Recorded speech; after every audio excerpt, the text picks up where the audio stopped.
Hey everyone, welcome to Collector Chatter. We are back with a great episode because we have a special guest, one of our favorite content creators, and we can't wait to pick his brain about all things collectibles. Collecting is the way. Now sit back for the thrill as we bring you joy. Now let's chat.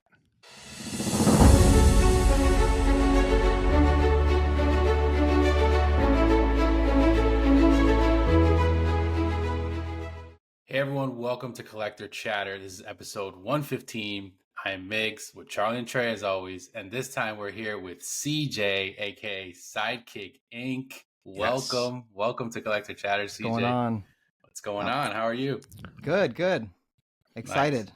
I know you've been. I think Charlie's been like DMing me since last year at New York Comic Con. Yeah. So I'm finally on. Yes, we finally got you. We're obviously huge fans. I would like to think most people in the Funko community, know who you are. But if you wouldn't mind, letting everyone, a little bit about yourself, what you're doing, like why you started, collecting in general. Yeah, so I go by Sidekick Inc. The name is INK spelled with a K because when I started my Instagram in 2018, I was joining some Instagram art challenges. So it was just a second account for me to like post my artwork and not bother my friends and family that knew me outside of that. But during the pandemic, I started posting on TikTok, and I'm trying to post about my artwork.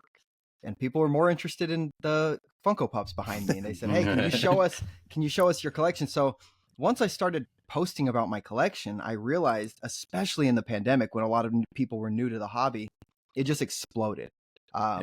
So my channel exploded. It became a regular thing for me. And now here I am, like 3.5 years later, pretty much doing this full time. I run my YouTube channel. I'm still on TikTok. I'm on Instagram, and I've just been lucky enough to kind of build a following and just have fun doing it. I've always liked making videos. I've always liked creating content, and I've always been collecting stuff. So I kind of just like joined those two things together. No, I mean, that's awesome. And, what got you into are you an OG Funko collector, or did you really when did you start collecting?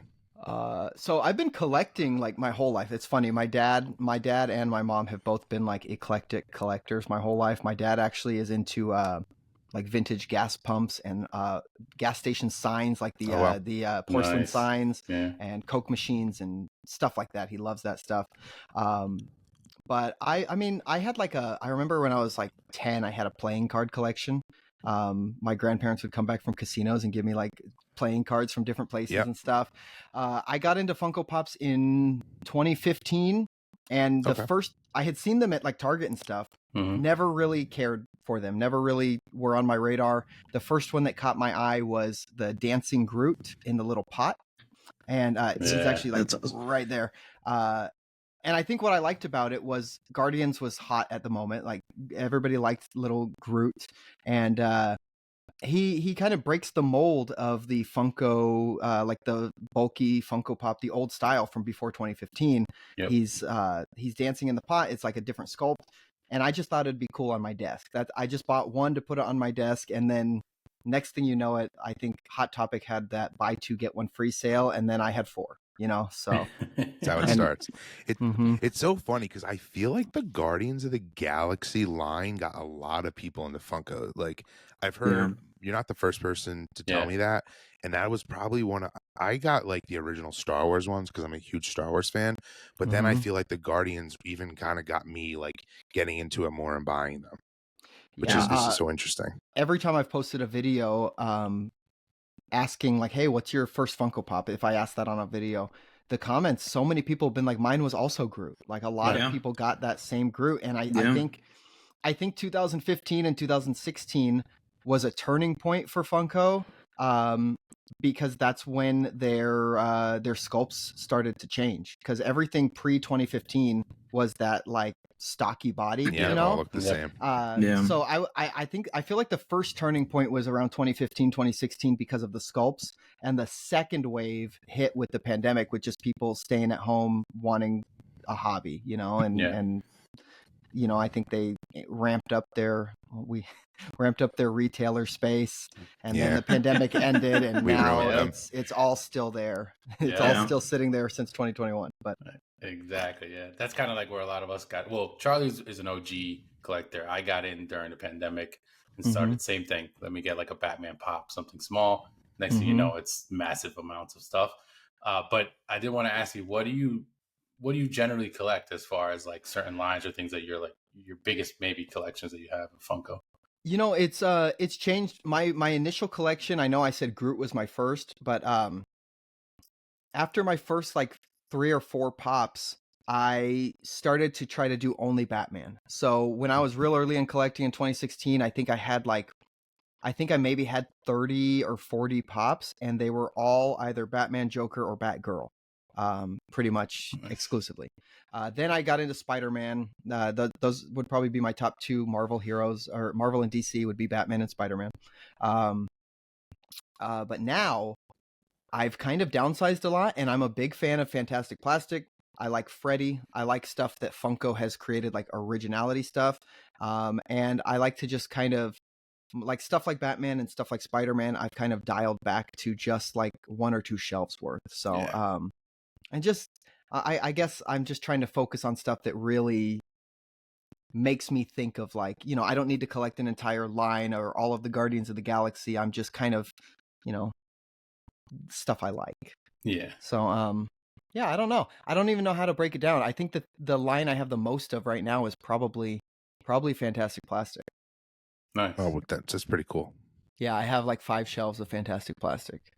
And I also have like, I'm very particular, and like, I like things to be a certain way, and like this shelf right here is already like giving me like anxiety, but the way my shelves are set up, they fit exactly 8.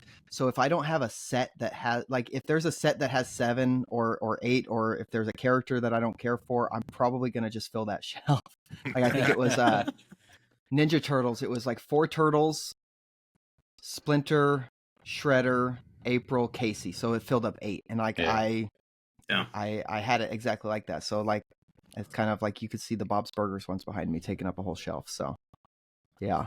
Trey's a big Turtles guy. I feel like that's basically exclusive to your collection now. Yeah, you got rid of basically everything else. Yeah, Ninja Turtles is definitely my thing. And it's funny too that you say that the Dancing Groot was the first one that you collected, because I remember going to an FYE in San Antonio, and I was there with my daughter, and we went in there and we saw the Dancing Groot in a pot, and she was like all excited because we had just watched it. So we ended up buying that one first, and then little by little she was like, oh, look at the real monsters from Hot Topic. And then we just started going down the rabbit hole of buying all these Funkos. So that's me too. And that's how it first started. Whenever I just bought everything and everything, like anything we saw, we bought.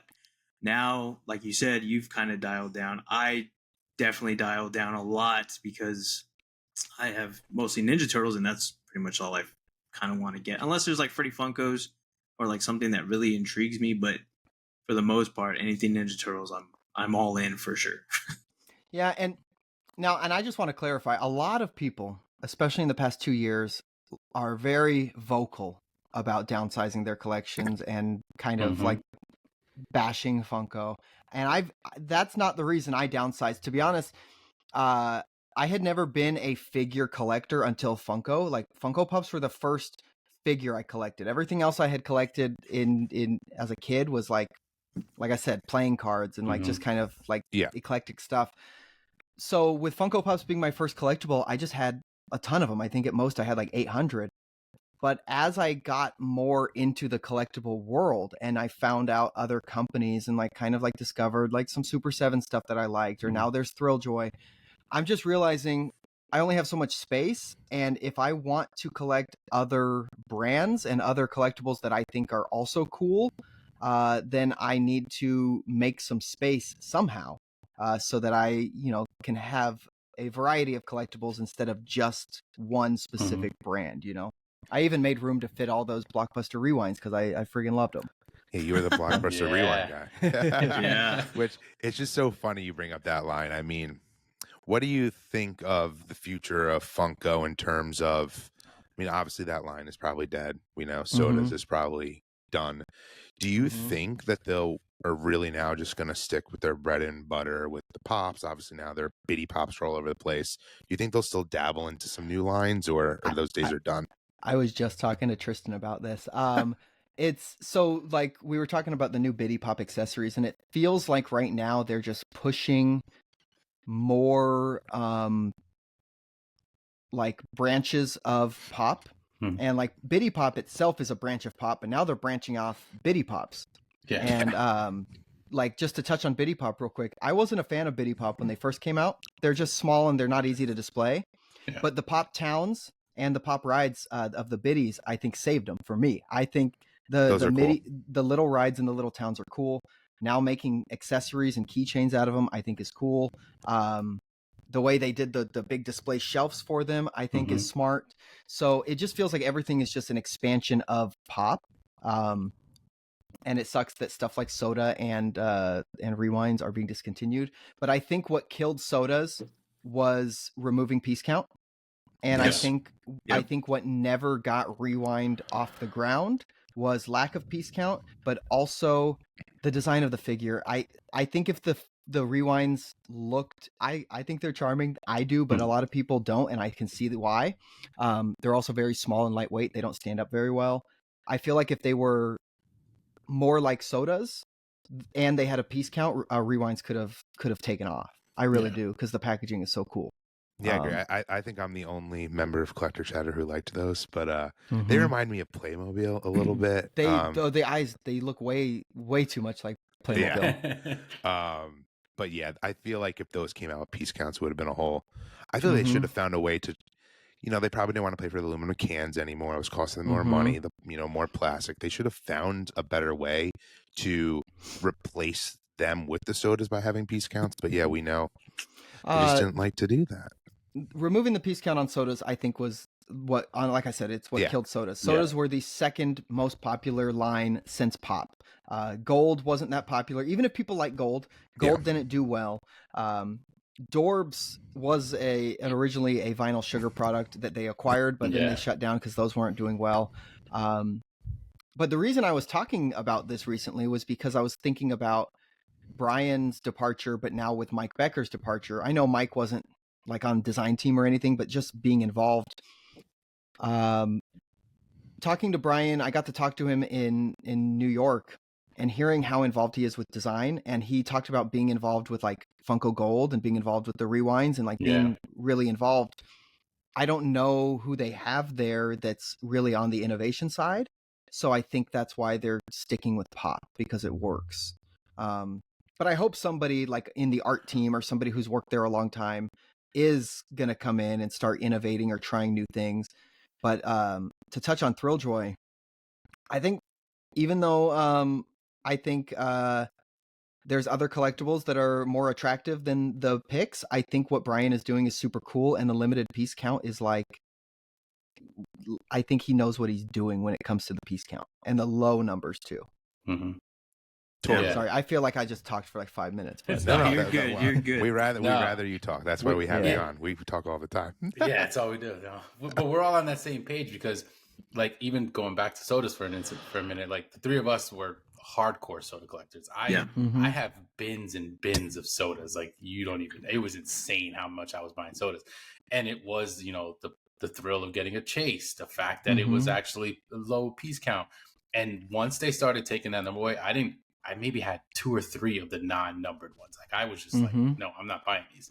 But I didn't realize they were just going to shift to that and sodas were just going to suddenly disappear. And we kind of joked about this and we always said sodas to us was like a Brian Mike thing. Like, and he even said it like it was. But before we knew, we kind of had a feeling that's what it was. And when they slowly started to depart themselves and get out of Funko, we noticed that sodas started disappearing. And we're like, what's going on? And clearly, like you were just saying, like he actually had a lot more say in like the designs of things and what was coming out there. And that's probably why Funko's just sticking with pop and they're branching off the bitty, like you said, but it's still pop. It's just a smaller version of pop. And they're just going to kind of, make their own little thing. But I don't know if they're going to I don't know, like they need another person in there to like really ramp that part up, but I feel like they're kind of going to be a little stale for a bit unless they get that. I will say this though, Pop, but also with Biddy Pop, I think they are appealing to a completely new audience, even if they're losing a lot of OG fanatics. There's like Charlie's still around, but I'm sure you see on social media a lot of people are very loudly getting out because yes, I think they're getting out loudly because they want people to know. Yeah. But Yes, it has to be known. But I think they're losing some fanatics here and there, but they're also appealing to a whole new audience. And you've seen them work with I've heard people complain of like, why are they working with influencers that don't even collect Funko Pops? It's like, because they have millions of followers that don't collect Funko Pops. Yep. Even myself, if I do a collaboration with Funko, like I've announced some of the like digital drops before, every single person that follows me probably follows Funko already. So I'm not tapping them into a brand new audience. However, somebody like Dimitri, who was making content at the Funko booth, Dimitri has like 4 million followers or something like that on TikTok, and a vast majority of them are not in the Funko space. So that's tapping them into a new audience. So I think if that new audience thinks that the Biddy Pops are cute and regular Pop is cute or the accessories are cool, I think leaning into that, even if a lot of fanatics don't like it, I think that might be a financial move, and I think that might be funding them, to tap into a completely new group of people.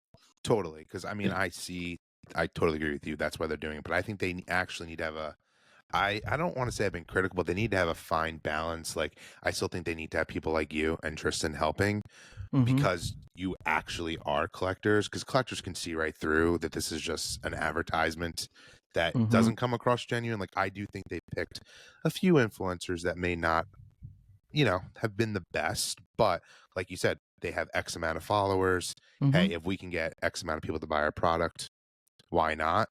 But it is just crazy because obviously you're at New York Comic Con, and I mean, I've been going to New York Comic Con for a really long time, and I thought the energy of the Funko booth this year was like non-existent. And I'm like curious your opinion, especially as someone who got to go behind the scenes a little bit there. Like, what did you think of that compared to other years? I would say, so remember last year it was oriented different. It was turned a different direction. Yes. I felt like it felt smaller this year in a way. Like it felt like there was less space because they fit a whole stage last year. The whole stage, and Mike was coming out. I do feel like the energy was low, and it felt like people were just standing in line. That's what they were doing, was just standing in line. Exactly. I think if Funko Fusion, you could only access Funko Fusion if you went through the line. So you're not appealing to new people who want to check out Funko Fusion because they can't get back there because it's a backstage thing. I guess you could go through Loungefly, but a lot of people don't even know the Loungefly line exists because the Funko line is so big. It's crazy. Like a lot of people didn't think they were allowed to get into Loungefly because the Funko line kind of covers it up. It blocks it. So I would say if Funko Fusion was at the forefront, or maybe on the side where that was facing like the eBay booth, if it was out on the side, I think there'd be a little bit more energy. And I think if they had a stage or a better queuing process, I don't know if there was a head count of Funko reservations compared to daily Thrilljoy patrons, but the Thrilljoy booth had a line around the corner every single morning, and every afternoon you could walk right in. Again, I doubt they had the same head count. I don't think it's comparable. Maybe there was a significant amount of people less going into Thrilljoy, but the line was moving at all times, and other booths had lines that were moving too. And yeah, you're right. I feel like the Funko booth was just sitting there, like people are just standing in line for hours. And then coming out with like 2 massive bags, and then standing out, and then standing and flipping them like right there on the floor. It was insane. Drives me insane. Because I wanted that V-Friends Funko Pop so bad, and the amount of people who were just getting it to then go walk right outside and flip it. They're like, oh yeah, I'll sell you this for $400. I'm like, no, I'm all set. Well, there's somebody who was I spoke to him this year. I also spoke to him last year, but he was bragging about how he had like 6 reservations. Like he had like he had one every, or maybe not 6. I don't think you can get multiple in a day, but he had at least one for every single day. And last year he was bragging about like, oh, you got to get bots, you got to use bots, and just bragging about it. And I'm like, that just takes the fun out of it for me. I'm sorry, Totally. even if I miss out, it takes the fun out of it for me to have to rely on bots to get in, and people are getting in all 4 days. And he's a flipper. He's a known flipper, and it's just that's what he's doing. He's getting in all 4 days, and he's just selling them to people, you know. And it's just kind of, it does take away the whole fun of it. Like you said, like that we're in the same boat. Like we will try to go for something. The rush of trying to get it is exciting, and if we can't get it, it sucks. But it's part of the process to us. Like it's just what it is of being like a true collector, right? But you did hit on something. Like obviously the stage wasn't there in Funko, and I think one thing that was missing, and we all probably will agree, is that not having Mike is a pretty big deal. I feel like. But do you think that like that is a must? Like they have to find their mic now, or can they still be okay with not having? No, I don't think they need to find necessarily a mic, but if we're being real, only like fanatics know who Mike Becker is, or like repeat Comic-Con people like know who Mike Becker is.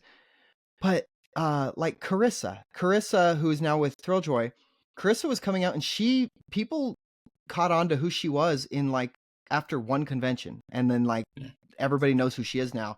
And I think if you had any Funko employee who is charismatic and high energy, nobody's going to want their autograph probably like Mike, but they can still go up and be the face of the company and hype it up. You know what I mean? Like, and even last year, I remember Mike was bringing people out on stage with him, like Blake and Tristan. And I think to be more of like an entertainment source or have something exciting going on while people are standing in line for hours at a time, I think would be cool. I heard Gasselcast say that they said something along the lines of stripping back the amount of exclusives, like instead of having like 30 exclusives, maybe cut it in half, maybe have like 15. But I also think it'd be like, I don't know, like I do like that this year they had a lot of limited piece count. All the Funko Fusion was limited and the V-Friends was limited. But even if they dialed back the amount of products, I feel like people would spend less time in line and less time trying to, because all the flippers are buying one of everything. Yes. So, and I can't imagine it takes, any less than like 10 minutes for one person to check out, because then that employee has to go pull one of everything. And it's just like a very time consuming process. And I feel like if there was a less product, more limited or something like that, I feel like it could be, really cool, really fun, a little different.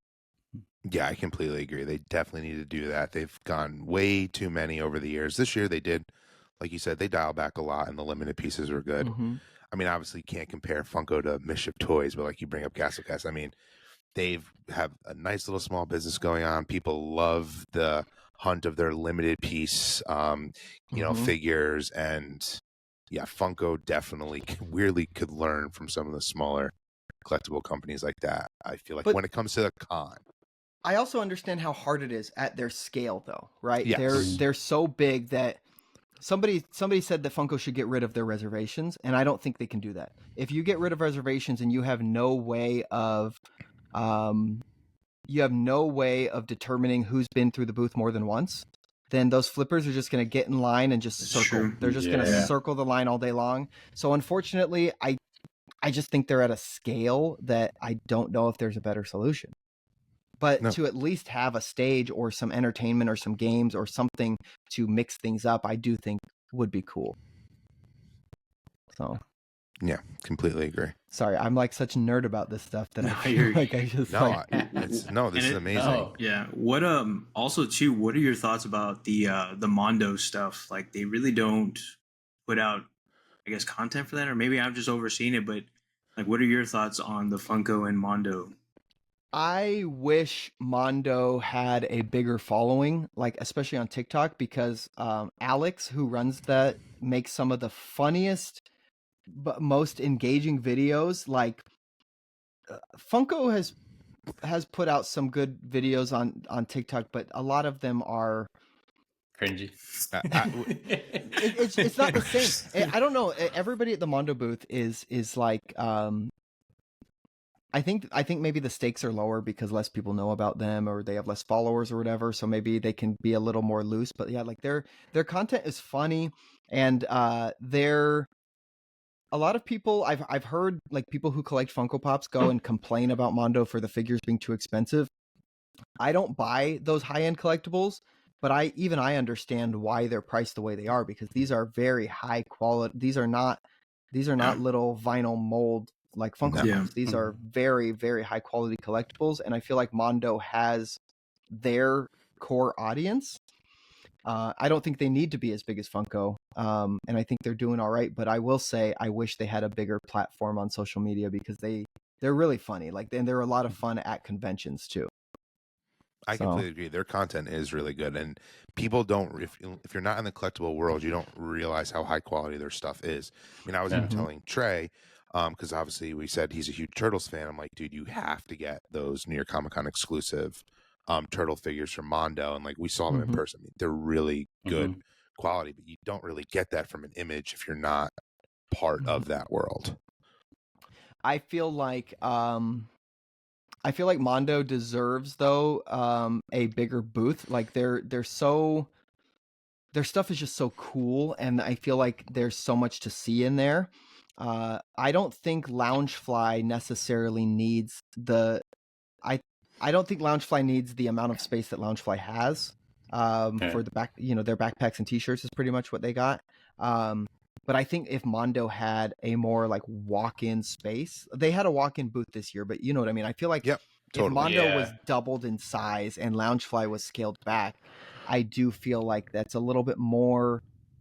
There's more to look at. At Loungefly, you're walking up to a counter and you're pointing at something, circling it on a piece of paper, and that's it. But at Mondo, there's a showcase and you're walking around, and it's very interactive.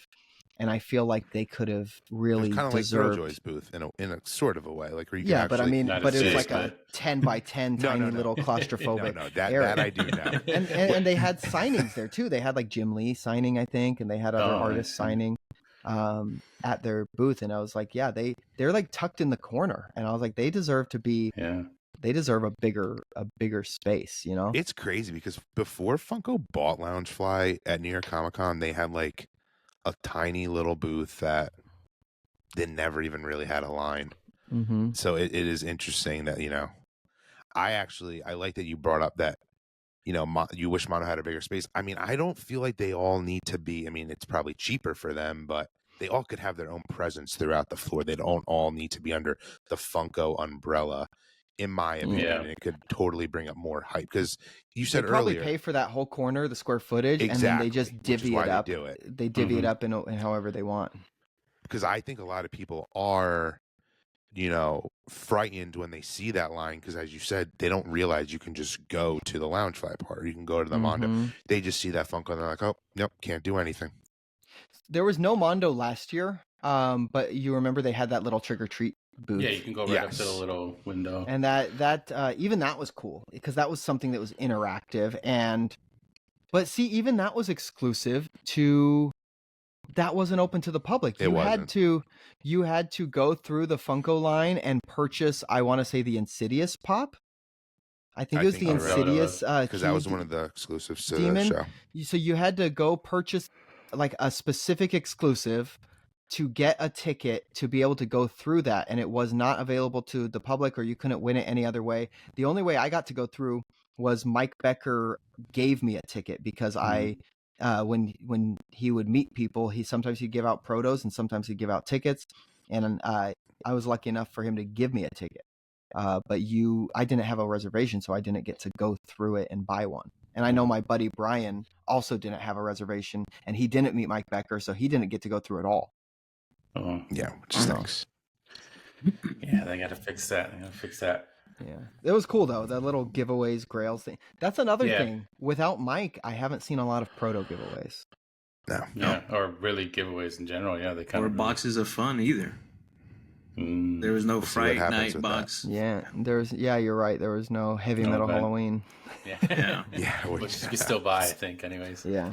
Mike is just, I mean, I have a special place in my heart for Mike because, I mean, I've told the story before to our listeners, but I one time was just walking the streets in San Diego and my wife was taking a picture of me in front of their small office in Funko, and some dude comes up to me and he's like, "Are you a Funko fan?" And I'm like, "Yeah." Why? He goes, "I'm directing the documentary.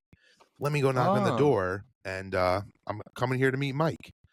Mike comes out. He treats me like absolute gold, brings me and my wife in, gives me a tour, showing me products before they came out, gave me like 3 boxes of fun, was giving me grails. Like, I've always just loved him. Was this like 2017? It was. The doc came out in 18. It was the September, 2017. Yeah. That's when Were it you was. in the doc? I wasn't in a documentary. He was Oh. coming to like meet with him about it. Like, he wasn't coming to film, but I think they were prepping for it. I was going to have you sign my copy, but never mind. That would have been cool. That would have been. But yeah, it was so, I don't know. And ever since then, I'm just like, some people think of him as just being a character, but I'm like, no, I really witnessed, like, he did not need to do that. Like, at That's all. awesome. It was super cool. When I met Mike, it was so... Okay, so I try my best to have all my reactions on camera be genuine. Like, I like to be surprised, or I like to at least genuinely be, like, prepared for something. But I was talking to him, and I was just having, like, I didn't expect anything. I didn't know he had protos on him, anything like that. And I just wanted to, like, thank him. It was my first time meeting him, and I wanted to, like, thank him for everything, because via my channel and content, Funko kind of like changed my whole life in a way. Like, and it's the thing that got me creating content, but content is what kind of became what I'm doing now. And I'm like, just trying to, like, I was just telling him that. And he's like, "Here, I got something for you." He's like, "Do you have kids?" I was like, "Yeah, I have a daughter." He's like, "Does she like Stitch?" And he gives me the Stitch soda proto. Stitch is Santa Claus. That's awesome. He gives it to me, and he signs it for me. And then he's like, "Thanks." And then he goes, "Hang on a second." He's like, oh man, what's his name? Nate. He goes, "Nate, grab the camera." And so Nate's right there. It was Nate or Justin, one of them, but they grabbed the camera. He's like, "Hang on, give me the proto back." And he takes it back, and he's doing that video where he does his little turn. But he didn't tell me. He didn't tell me anything. He didn't tell me to turn. He didn't tell me what he was doing. So I'm just standing there like this, and he turns by himself, and I'm like, I was not prepared for this. And then he's like, "Hey, I'm here with CJ, blah, blah, blah. Hey, I've got a present for you." And he's like, "Here you go." And I watched the video back, and I'm like, "Oh, no way, Stitch. Thank you. Oh, it's signed. This is so cool." And I'm like, he did not prep me. It was like instant. He's like, "Hang on a sec. Justin, turn on the camera." And then, like, just like that. And I was like, That's I'm just amazing. standing there like, I don't know what's going on. So, but yeah, very cool. That's cool that you got like that whole like one-on-one moment with him too. Yeah, it was so cool. And like, ever since then, I mean, I've always looked at him, and they all made fun of me too. I've always been like a Brian chill, so I was like pumped about Thrilljoy. And it was interesting, getting to talk to him, even like as non-creators. I mean, he was giving everyone the time of day in that booth at the con, which I thought was, he was, I don't know if it was just the honeymoon stage, but he was really practicing what he was preaching there at New York Comic Con, and it was, super, super cool. And I think there a lot is going to come. And I don't know if you got any inside stuff of other things that they may be coming out with, but I feel like they're going to have a lot more to offer to the collectors than what we've already seen, in my opinion. But I agree. I would, I don't know anything that's not public knowledge already. I only know about those Comic-Con panel like leaks or announcements, I guess. They're not really leaks. I know about the Comic-Con panel stuff, but also if you haven't already, check out their blog on their website, because they've got some interesting information on their blog and stuff like that. Something I mentioned in my video was that at the Thrilljoy party that I got to go to, Brian was talking about how like he wants to be a company owned by the fans, just like the Packers are owned by the people of Green Bay, sort of thing. And if you look in their blog, he was being dead serious when he said that. It's in their blog. They have something called a fan advisory board that they're building in the future. And I'm like, whoa, that's like serious business. Like that's crazy. He's like, it wasn't a metaphor. Like he was actually wanting to like have actual fan input, which I think is really cool. So I think Brian cares. I think Brian cares. And one thing he repeated over and over and over was that he just wants to make stuff and he doesn't want to be in charge of a $1 billion publicly shared company. Yep. And I think even if Pix fail or even if Thrilljoy fails, I think he would be very upset, but I think he would feel proud that he failed doing he was doing something he wanted to do and that he thought was awesome. So I picked up on that from Brian, thinking like, okay, this is not just a guy in a suit. Like, he's like, hey, I want to make cool toys. I want to make characters that I like. I want to do something that I think is awesome. And if people disagree with me and they don't think it's awesome, then that sucks, but I'm going to try it anyway. It's funny. I know it's a weird comparison, but in the YouTube video I made about them, I don't know if you heard me, I compared him to M. Night Shyamalan, which is not an insult in any way. I'm a Shyamalan fan. I know it's controversial because some people are not Shyamalan fans, but also some people are not Brian Mariotti fans. Some people really are not. I love Shyamalan. I saw the movie Trap he had this year. I really loved it, and a lot of people didn't. But the thing about Shyamalan is after he made, I want to say it was The Visit, the one with the grandparents, he like mortgaged his house and funded that himself, and it was make or break it. He would have gone completely like bankrupt and like lost his money if that movie failed. And that movie was like his biggest hit since like Signs. Like it was his it was really successful for him. And he said, hey, if this movie flopped, I was going to be broke. And to this day, I'm pretty sure he finances all of his own films, so he doesn't have to worry about studio interference. He says, if I pay for it myself, nobody can tell me what I can and cannot do. And I think Brian is kind of like that. Like he has investors, obviously, but he's like, if I can't do what I want to do, then I don't want to do it. Yeah. So when you said that, because I watched the video, that was such a great comparison. Because I used to be like, I don't not like Shyamalan anymore, but I used to be like a massive fan. But you're right, you could tell there got a point where he got put up on a pedestal by Hollywood. He was like this new hot director, and then he, as Hollywood does, you don't get as much creative control as when you got those bigger movies. Kind of went downhill, and dude, he's doing it right now for like film fans. Like, and if you either like him or you don't. But there's another director I love who lives in Austin, and it's Robert Rodriguez. And Rodriguez is not nearly as maybe financially or box office successful as his friend Tarantino or his other friend James Cameron. I've learned that he's friends with like almost everybody in the film industry. Brian is like Robert Rodriguez is such like I feel like he's like friends with everybody. But something about Robert Rodriguez is he doesn't have the same box office success as Tarantino or Cameron or Nolan or anyone like that. But he lives in Austin and he does a lot of these screenings at the Paramount Theater. And I've been to like 6 of them now, and he always tells these stories at every screening. And I've met him a couple times too. And just hearing him talk about what he wants to do and how he's his own cameraman sometimes. He edits all of his own films. He's actually the reason that James Cameron edits his own films, because Cameron visited Rodriguez when he was filming Titanic, I think. And he said, hey, you edit your own movies? Like, he had an editing studio in his living room, and you're not allowed to do that with studios, I guess. I'm going like down a rabbit hole now, but I'll make it quick. No, go. Anyways, this is just a fun fact if you're a Terminator fan. So they assigned him an editor on like T2, because that's what the studios do. They assign editors. And Cameron said, hey, I want you to put Bad to the Bone on the scene where he's walking out of the bar and getting on the Harley.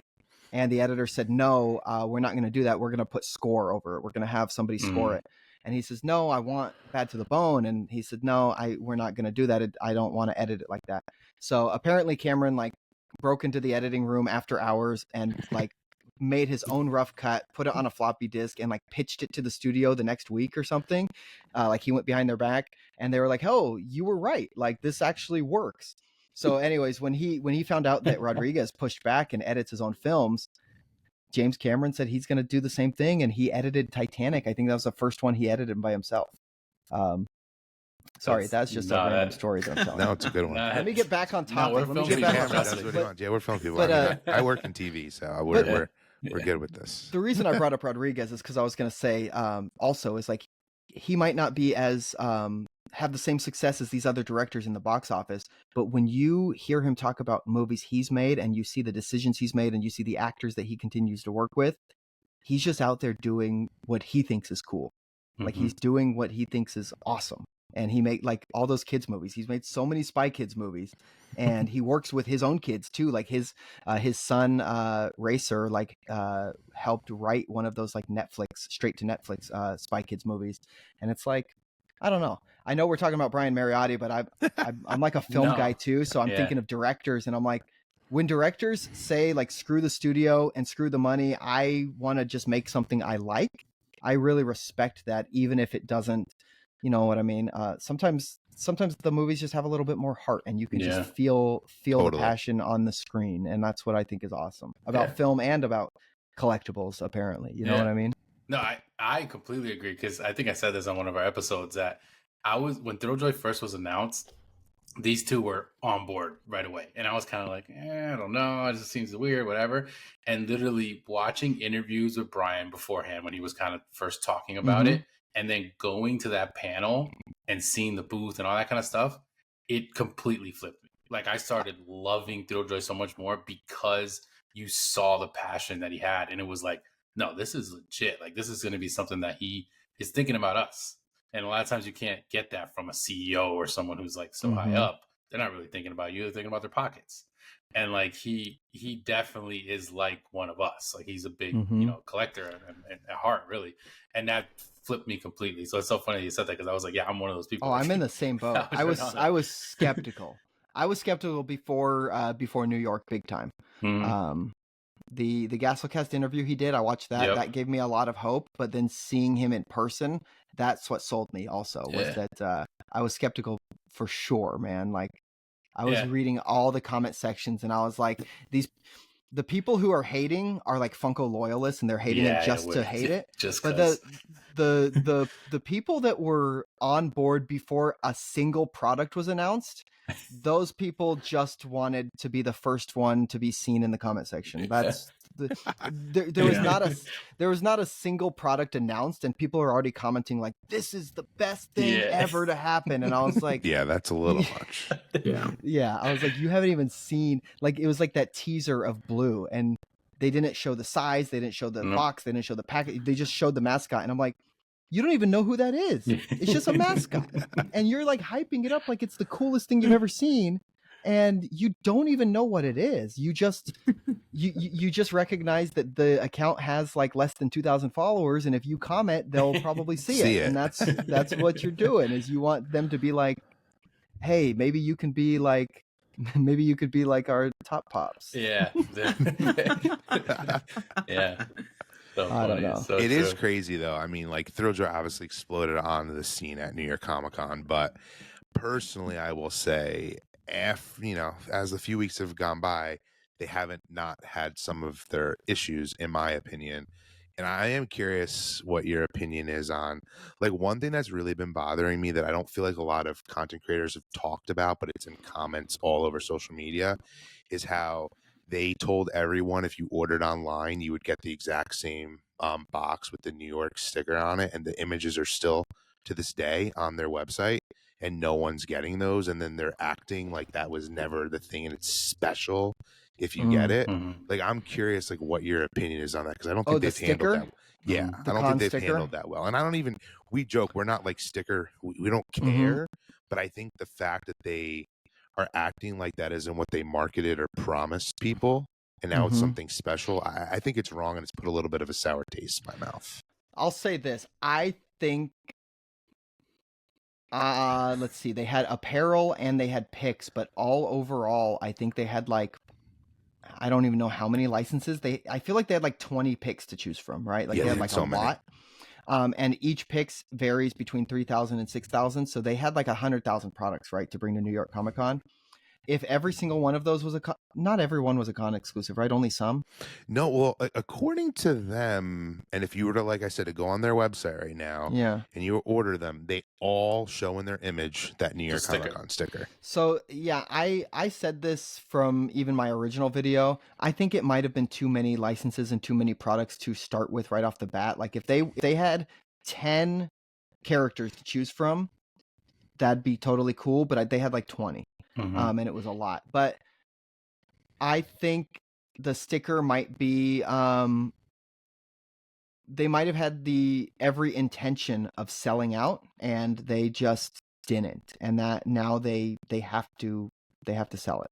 But yeah, that's all I really know is, and I saw that information secondhand about the sticker, and I'm not like a sticker guy. I'm not like in that news. So I really didn't know a lot about it, but yeah, I can understand why people would be upset, but also I don't see a reason to be upset if you're paying retail. If you had already paid like flipper prices to get an exclusive while it was still in stock on their website, then you didn't do enough research. You should have just checked their website. So I do think if you're still getting it for retail, it's not the same as if they had like sold out or announced them sold out and then did like a restock, and the restock has the same sticker. You know, I guess it just personally bothered me was because, if I'm being honest, when Brian, I'm pretty sure, said they were the same, and when we were in line at another booth, and we didn't think on the first day we would even get into the Thrilljoy booth, because when we first got there, it looked like that line was never going to end. And as we said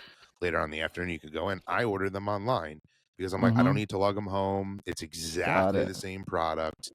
And once again, I'm not that upset over the sticker. I'm not a sticker whore or anything, but now I'm not going to get something that I was told I was going to get. And I think the way they've been telling people online, it's been a little, like, in my opinion, not professional. And I don't think their social media is doing them any favors. But, you know, maybe that's a hot take over here at Collector Chatter. But I think they're a brand new company, and they are just trying to work a lot of the kinks out. And I do think that I think they had every intention of launching mega picks at New York Comic Con, and manufacturing got pushed back. I know they're dealing with announcing everything on shipping as 2 to 4 weeks, and I think that they're just. I think if New York Comic Con was in like January, they would have been ready to roll. But I think they crunched it, and they took that risk. And I feel like when you take a risk like that, you are either going to come out of it and say, hey, it was rough, but we did it, or people are going to complain. And I think that's just all that happened. It's like, I just think they need a little bit of time. I think by the time we hit San Diego Comic-Con, they'll probably be a little more established. Fair. I think they, I don't know. So we'll see. I guess we'll see. I'm hoping for the best. Yeah. I mean, because we're all fans here too of it. So we totally fans. Yeah. It's just I was riding high, and I'm just like, and I know you even made your video about the Megapix price change, which I still think it's a great deal. I just really don't think they should have told people it's going to be $125. Well, I don't know if they ever told. Did they tell people? It was on their website. It was on the website. Yeah. I think the moral of the story is they need to have someone who's monitoring that website a little bit better. Well, because I do remember that it was there was like a Yahoo article that got like leaked, and then it got pulled down because somebody published it before, price. And that's what showed that price. Yeah. But because on the website it showed 125. Yeah, because on launch day, even though they weren't and available we don't need to get into order, hot takes here. I'm just curious of your opinion, because you are an influencer. I have I think around the time I made my video, because it's been like 2 weeks now since New York Comic Con, I went on and ordered 2 more because I saw they were still in stock, and I ordered the Vincent Van Gogh because my wife like she went to like art school in high school, and like she likes a lot of she's more into art than I am. So I was like, maybe she'll think the Van Gogh's cool, even if I display it in this room or wherever she wants it. I got Van Gogh, and then just for fun, I thought it'd be a cool video. I ordered the Mars Attack because I'm like, what if I get the 24? Yeah. If I get the 24, that'd be wild. So, yeah. but I don't even have a shipping confirmation yet, and it's been 2 weeks. So Yeah. I will say they're clearly trying to figure stuff out. Yeah, I ordered like the first day of New York Comic Con. I still haven't. My stuff hasn't shipped. Oh yeah, okay. Yeah. And people are getting them, and Yeah, so I I'm got wondering. one. I did get one, but I ordered you a got one? single blue. That was it, Mm. and it did come It's in crazy like 2 days and ago. Do you Trey think they're both- still being sculpted, like molded? Do you think they're still being made? You know that. Yeah, could be. Yeah, that could be why. That no one. I mean, of course they're not going to say that, but Mhm.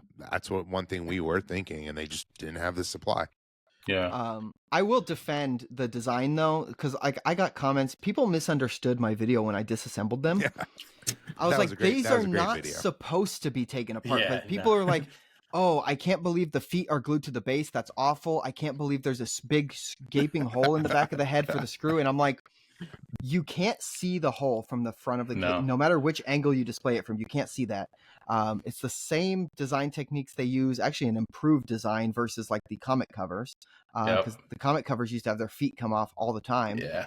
And I was like, there's nothing wrong with this design. I just did something that it's not designed to do. You're not supposed to be able to take it apart. Yeah.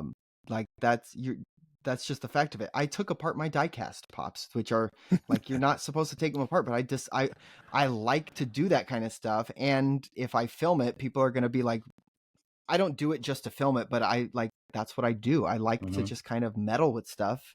And if I meddle with it on camera, then it's a win-win for me, because people are like, whoa, he took it apart. It's funny you bring up diecast. I mean, what did you think of that line? We were pretty big fans of it.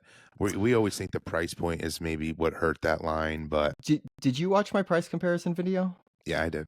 Yeah, so you probably know what I think about it. I don't like that the acrylic case doesn't latch. So if you pick it up, you can't pick it up. You have to like slide it to the edge of the table. Yeah. You have to slide it to the edge of the table and put your hand underneath. Like that's how it's like you're catching a spider, you know? Yeah. Like, yes. You cannot pick it up at all without like it falling out the bottom. So that's kind of frustrating. The chases, I just think, They're are terrible. some of the worst chases out there. The stripped paint. I think it's cool once, but for every single chase, I don't think it's cool. I think if you see like Batman has glossy paint on his cowl, but he has like matte paint on his cape, I think if some of the chases would have even been super metallic and the rest were just common matte, that would have been cool. Like a metallic chase would have even been better than the stripped paint, in my opinion. And I know that it'd be more expensive, but even a different sculpt on the chase could have been cool. I'm thinking of this literally right now, but the way some of the pieces go together, so like the torso goes together, the legs come out the bottom, and then the arms come out the sides too, like the way that they're sculpted. If they had like modified it a certain way, they could have even had like just put different arms on the chase, because if the torso is the same and the legs are the same, the arms could be doing a thumbs up and then the regular common could be hands down. And like they could have even just switched the arms and made it a chase. Or if it was Batman, they, you know, I know it's more metal that they're burning through, but they could have done an unmasked Batman and that would have been a cooler chase. But they probably would have had to too. Yeah, they probably would have had to raise the price point, because if you have a different sculpt or a different mold and it's metal, that's a little pricier. So I don't know. Or you can find them at Marshall's right now. Yeah, for $24. Yeah. Indiana Jones I found for $19.99. Which is so weird, because I've ran into some of them at my Marshall's, and Indiana Jones was $19, Thor was $14, and Spider-Man's $25. Yeah, somebody in Chicago that I follow, he went to Marshall's or TJ Maxx or something and found a bunch of Spider-Man, and the stickers were peeled and like their seals were broken. I found some of those. So people were opening them up looking for chases, and he's like, yeah, I was gonna buy one, but then I looked inside them all and they're all common, so I didn't buy one. Yeah. There's like been a few like that here at TJ Maxx especially, but Marshall's, or my Marshall's, the way they have their setup, it's like right in front of the cashiers. So like I mean, unless the guy is pretty ballsy or whoever it is, like you can't really open them without everybody like, what are you doing? You know? And most of the time they keep an eye on it, which is pretty cool, I guess, compared to having them in the back and then everybody's just opening them up and stuff. So I think those should have had a limited piece count too. I think those would have done better with the piece count. I did want to ask you one quick question, just like this is more of a content creator side thing. I just kind of want, because you're a pretty big deal. We definitely like love your content, and just us kind of coming up and doing this for a little while and still being kind of new to everything. Just kind of wanted to get like some of your advice that you would give to like people that are going out and starting content and doing, whether it's YouTube, Instagram, TikTok, or Funko, or anything that has to do with, kind of what you do. I always say like, just like try to be genuine and be true to yourself, but also like, I think the content we make is different, right? Because you guys are more so promoting the podcast, I think, with a lot of your content. I'm more of an entertainment creator. Like that's kind of what I do, is entertainment and reviews. I have a rule I have for myself where I try not to do it for the views. I don't do something for the views. Don't do something for reactionary. Like you've seen videos where it looks like I broke something on camera or I destroyed something or I do. Every single time it's previously been broken, or it's a fake out, or it's an edit, or it's something that's not really. I would never destroy a product simply to make a video. But if something's broken and I can say, hey, now I can use this as a prop, it's more fun and it's entertaining, but I'm not going to throw money in the garbage just simply to like do something. And I think that just ties into just being genuine and just having fun and just remembering what you're doing and who your audience is, I guess. Yeah. I guess for me, I just try to think that like, if I can make my audience smile and if I can make my audience laugh, that's what I want. I don't want to trigger them, and I don't want to rage bait them, and I don't want them to be upset. Sometimes people inevitably get upset if you have a hot take, but that's not my intention. My intention is not to make you angry. I want to make you laugh, and I want to come up on your feed and for you to be entertained by it. So that's my biggest thing, is I try to stay away from the rage bait and stay away from the intentional like aggravating takes, and just be authentic about everything, you know. And I know with a podcast, from the podcast side of things, there are podcasts out there that kind of rely on hot takes to make people upset. And I think there's a way to do that without compromising like your integrity or anything like that. But I just think, just be real and just keep things light and keep things fun. I mean, that's like what I most of the time I don't know what I'm doing. I a lot of the content I post is because I think it's funny. I like to post things that I like. And I've gone through points in content creation where I kind of lost myself and I was doing things that I thought were going to be popular and I wasn't having fun doing it. So I just stick to making stuff that I like to make. So I guess, sorry, that was long-winded, but that's like my only advice. No, it's great, because honestly, like there are a lot of YouTubers or influencers that do the whole, clickbait or whatever. And I've had conversations with Charlie and Migs about certain ones where I'm just like, there's no reason to, do certain things like just to stir the pot, And I think, how I even started, I started my channel with no subscribers. I did it during the pandemic. And then over time I, grew. And for me, like, I just want people to like my stuff. It may not be always the greatest stuff, but it's good.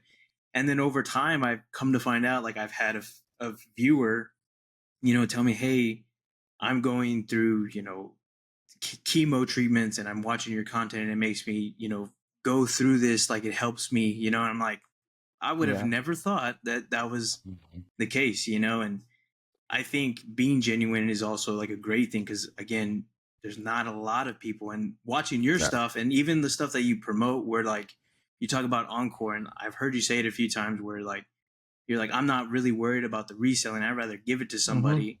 And I think like I do that as well. Like I'll be like, hey man, I found this for somebody, or I'm like, you need it? Okay, cool. Just message me. You can have it. I don't. I totally agree with that. I definitely love your stuff for sure, dude. And like, just being genuine is perfect. I love that a lot.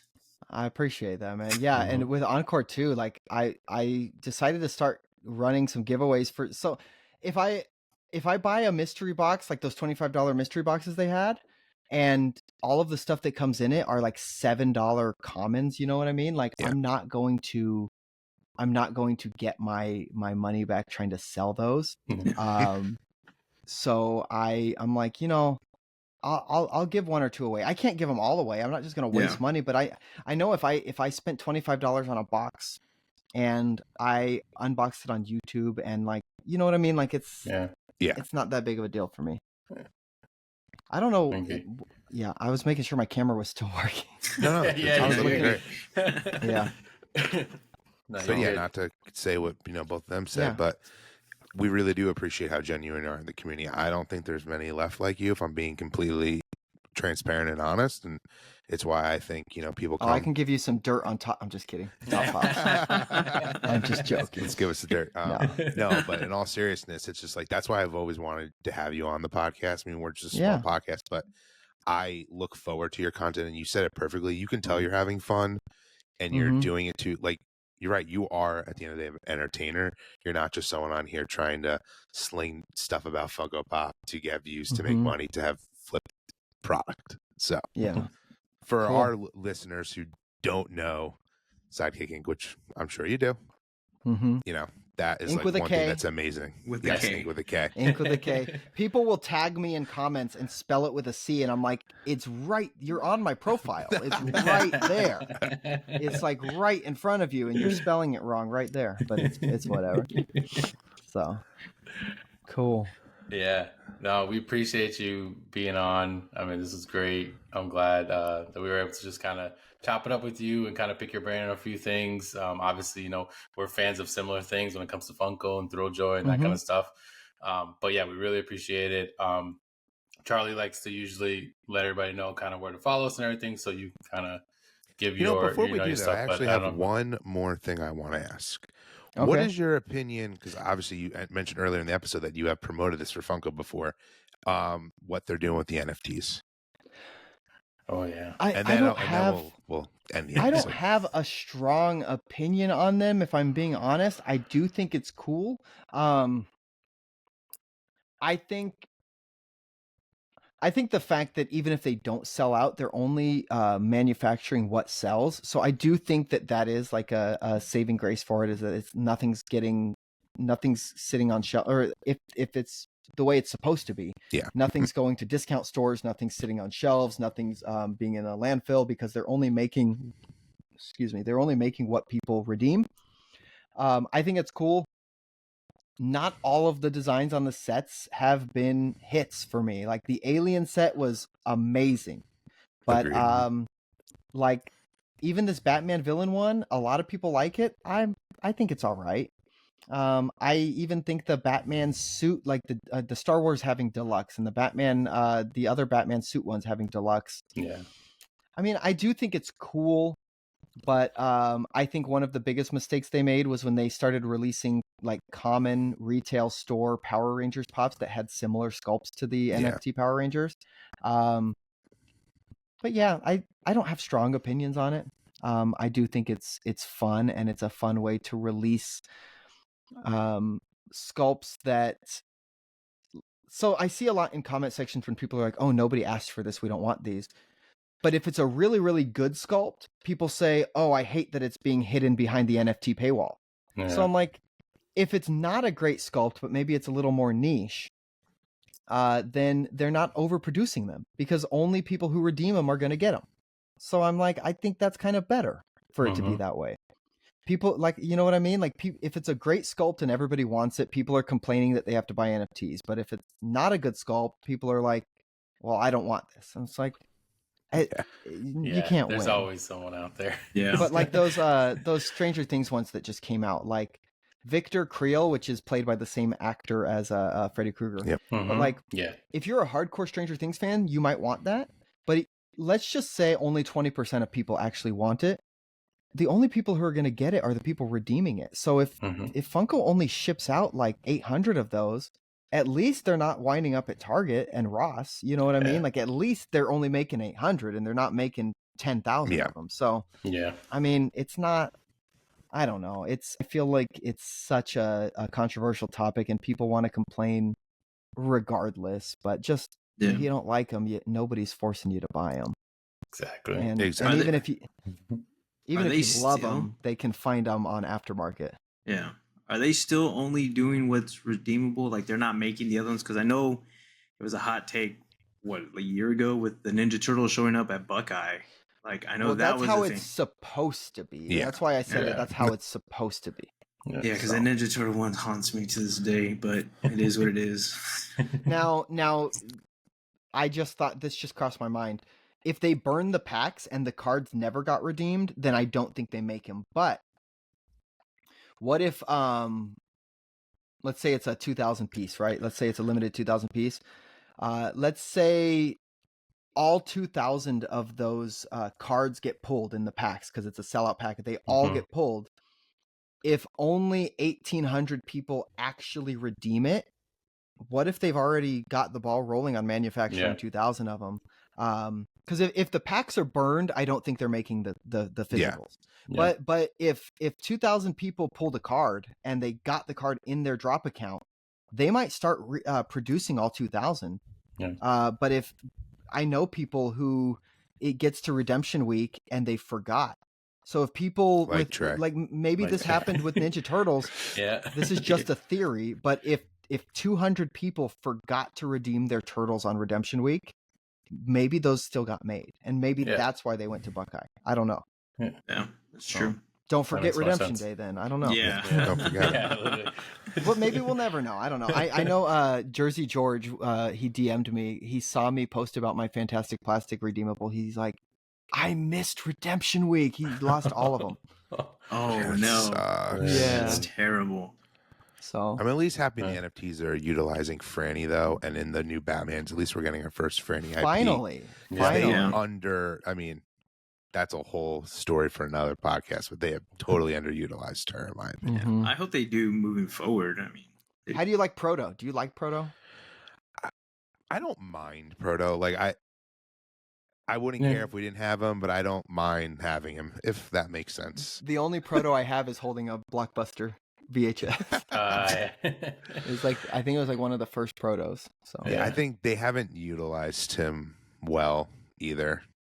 No, I mean, he's just a dog too. I don't think I feel like you can only have so many mascots until people lose interest. And I think Freddy is popular no matter what, and Franny I think is popular by association, but I think Proto being a dog is a little tougher sell. I agree. Because everyone likes, the IP Freddy's, and I do think they were, missing out on a lot of good opportunities by not having a female character. You know what they should do with a 2-pack is they should do a Charlie Brown and Snoopy Freddy and Proto, and they should do a Calvin and Hobbes Freddy and Proto. They should do some. Those are good ideas. Genius, yeah. Yes. They could even do like I don't know, like Scooby and Shaggy. Scooby and Shaggy, yeah.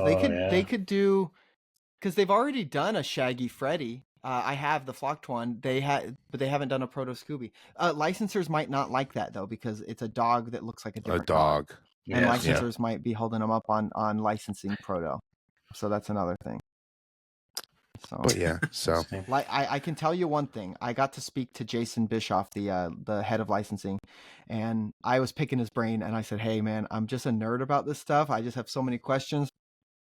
And pretty much what he told me, because he can't go into details, obviously. Yeah, of course. But he said, anything you have questions about that seems off, it was a decision that somebody made, and 9 times out of 10, if not every time, it was not Funko's decision. The licensors hold all the power.